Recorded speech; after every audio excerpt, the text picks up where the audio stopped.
नमस्कार साथियों, मैं हूं आपका होस्ट कुलदीप सिंह पुनिया और बात वही सही जिसको माने दुनिया। साथियों, मैं एक ऐसे संत की कहानी आपको दिखा रहा हूं और उसके मेला भरता है उसके धाम पर, वो आप वीडियो में आगे देखिएगा विस्तार से। ये ऐसे संत हुए हैं जो केवल 11 वर्ष की आयु में जिन्होंने जीवित समाधि ले ली थी, और केवल 11 वर्ष की आयु में, बहुत बड़ी बात है।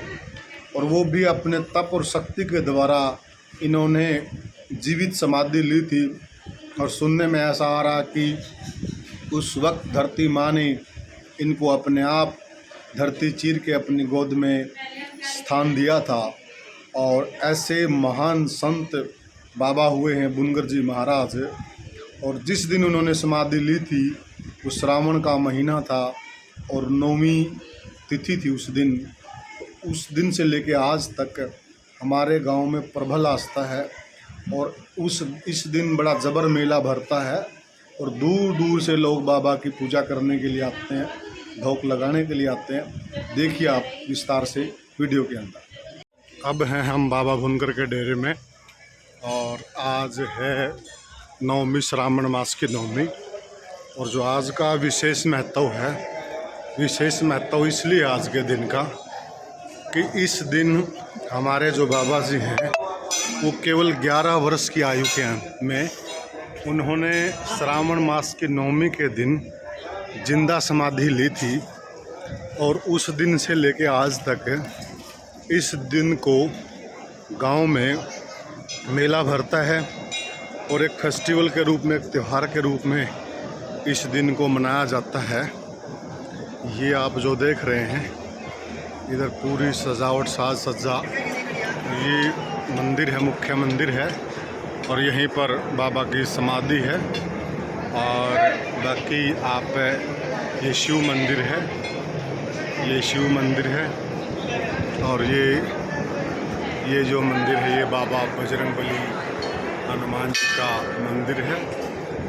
ठीक उसके बगल में शिव मंदिर है। और बाकी आप ये देखिए, ये पूरा प्रांगण देखिए, आप पूरे प्रांगण का देखिए। आप यहाँ महाराज आसीन हैं। ये जो आप सामने देख रहे हैं ये समाधि स्थल है।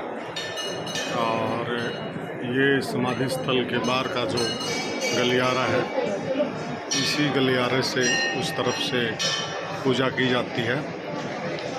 और ये जो आप जितने भी अनुयायी और पूजा करने वाले खड़े हैं, बाबा को मानने वाले भगत हैं, इन सब की लंबी लाइन है।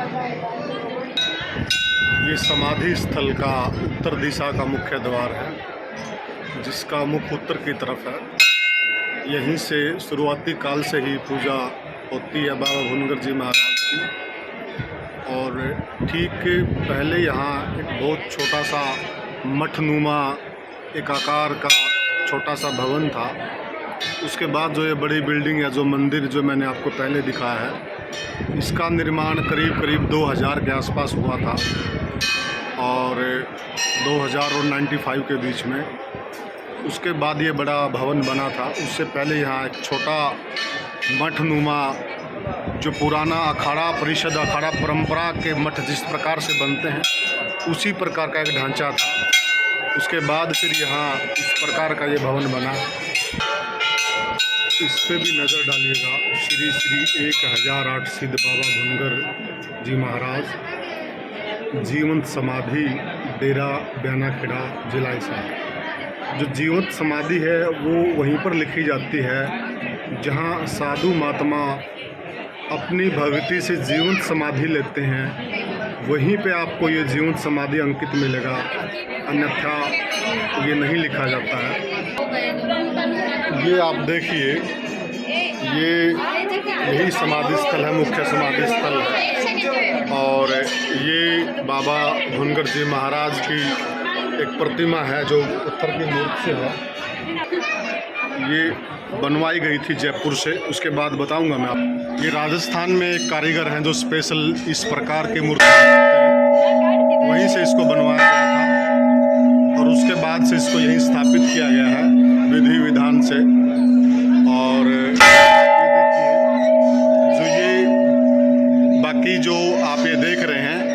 सारे की सारे जो निर्माण, ये जो अखाड़ा प्रसिद्ध निर्माण शैली होती है वो इसी प्रकार से होती है। और उसके बाद का ये सारा का सारा ढांचा बना हुआ है।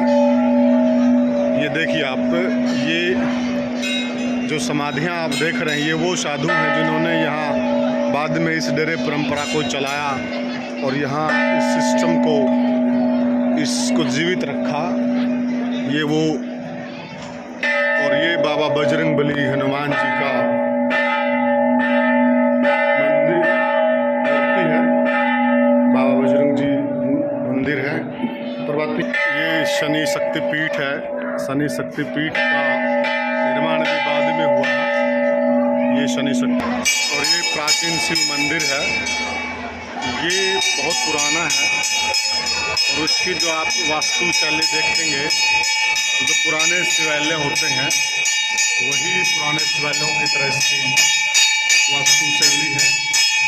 और ये काफ़ी पुराना है। इसका जो निर्माण है जो पुरानी ईंटों से हुआ है, और पुरानी ईंटें का जो निर्माण है वो काफ़ी साल पहले हुआ करता था। उसी टाइम का ये जो मंदिर है, इसमें एक तरफ मंदिर विराजमान है और शिवलिंग है। शिवलिंग के ऊपर पित्तल का कलश है, इसमें गंगा जल है। और ये इसका जो गुंबज है ये गोलनुमा है और ये शुरू से ही इस प्रकार का है। और इसमें खड़े होकर पूजा करने में एक अलग ही प्रकार की शांति महसूस होती है। यहाँ ठीक है नरेश, ये देखिए आप, ये पूरा यहाँ प्रसाद की व्यवस्था है और यहाँ से भक्तों को प्रसाद दिया जाता है। ये हमारे महंत जी हैं डेरा के, और ये जितनी आप साधुओं की जमात देख रहे हो, ये भंडारे को विशेष रूप से आशीर्वाद देने के लिए यहाँ उपस्थित है। ये सारी की सारी उपस्थित है।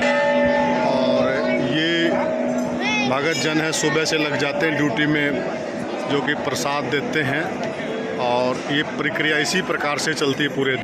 और ये वही दीवार है जो पिछले समय ढह गई थी, और देखिए इसका कितना जल्दी भक्तों ने सेवा भाव का परिचय दिया और इस दीवार का इतना सॉलिड निर्माण किया है और बड़ा जल्दी किया है। सब इसमें भगत जन लगे हैं और सब ने इतने बढ़िया तरीके से इतना इस दीवार का निर्माण किया है और बड़ा सॉलिड काम हुआ है। इस बार जो काम हुआ है वो बड़ा सॉलिड हुआ है।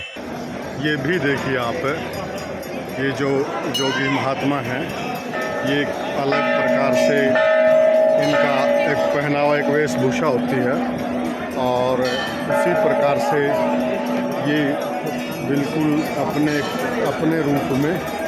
और उधर वो जो गा रहे हैं साधु महात्मा, तो सबकी अपनी एक छटा है, सबका अपना एक विशेष महत्व है। और ये पूरी जो देख रहे हैं आप साधु संतों की जो पंगत है, वो अपने आप में बहुत कुछ बयां करती है। जो हमारी हिंदू संस्कृति है, जो हमारी ऋषि मुनियों की जो परंपरा है, उसको वो बयान कर रही है कि हमारे यहाँ ऋषि मुनियों का कितना महत्व है, कितना विशेष स्थान है। और ये जो भंडारे के लिए प्रसाद का निर्माण हो रहा है, ये भंडारे के लिए प्रसाद का निर्माण यहाँ पे हो रहा है। ये सारा का सारा जो देसी घी की जलेबियाँ बन रही हैं, ये भंडारे का ये सारा का सारा प्रसाद यहीं से बनाया जा रहा है। और ये सब जो लगे हुए हैं, ये भंडारे के लिए प्रसाद बना रहे हैं। और ये कल से चला हुआ है प्रसाद बनाने का सिलसिला। कल लगातार 4 दिन से प्रसाद बन रहा है। और आप अनुमान लगाइएगा कि जब लगातार 4 दिन से प्रसाद बन रहा हो तो भंडारे का स्वरूप क्या होगा। तो ये आप घी के टीन देखिए, ये सब आप जो घी के टीन देख रहे हैं, ये सब टीन प्रसाद के लिए मंगवाए गए हैं और इन्हीं से प्रसाद बन रहा है।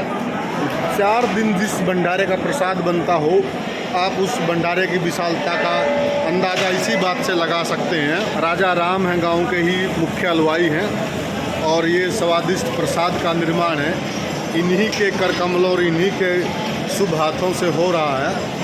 ये इस कक्ष में रोटी का प्रसाद बन रहा है। ये दोनों तरफ रोटी का प्रसाद बन रहा है ये दोनों तरफ। और अब हमारे साथ डेरे के महंत श्री जुड़ गए हैं और वो बताएंगे कि जो भंडारा है, जो आज का जो त्यौहार है ब्याना खेड़ा में विशेष रूप से मनाया जाता है, उसका कितना महत्व है।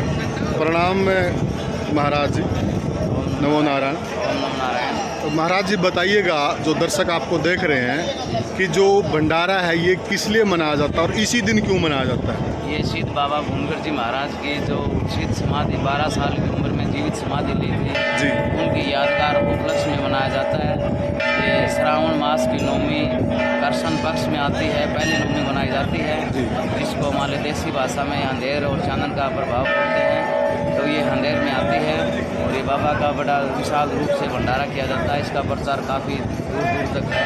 बाबा का जलेबी का प्रसाद अवश्य बनता है। काफ़ी माले 100-150 रुपये लगाए जाते हैं। इसके उपलक्ष्य में बहुत ही आदर और मान सम्मान के साथ बड़े दूर दूर से, हिमाचल से, कोई गुजरात से, कोई MP से, कोई महाराष्ट्र से, कोई सौराष्ट्र से, काफ़ी दूर दूर से साधु संत आते हैं और इनका हमारे नगरी बहुत ही अच्छा मान सम्मान और स्वागत के तैयार रहते हैं। ओम नमो नारायण। जो प्रसाद बनता है, जो सेवा करते हैं, वो गांव के ही अनुयायी हैं या कहीं बाहर से कोई टीम आती है। नहीं, वो गांव के ही सेवादार होते हैं। बाहर के साधु संत आते हैं, बाहर से जितने भगत जगत आते हैं उनकी सेवा में गांव के ही भगत सेवक उनके बीच मध्य रहते हैं। ये विस्तार से महाराज ने बताया गया कि इस दिन का विशेष महत्व क्यों है और आपने वीडियो के माध्यम से देखिएगा और इस दिन आइएगा ज़रूर, हमारे गांव में विजिट कीजिएगा। आपको महसूस होगा, पता चलेगा कि कितना बड़ा ये फेस्टिवल होता है गांव की तरफ से और इसका इतना विशेष महत्व क्यों है। का वक्त है और मेला पूरे शबाब पर है, पूरा मेला भर गया। मैं आपको दिखाना चाहूँगा, इस तरफ से आप देखिए पूरे ये जो टॉयज़ बेचते हैं, टॉयज़ बेचने वालों के स्टॉल हैं और उस पर पूरी भीड़ लगी हुई है। टॉयज़ बेचने वाले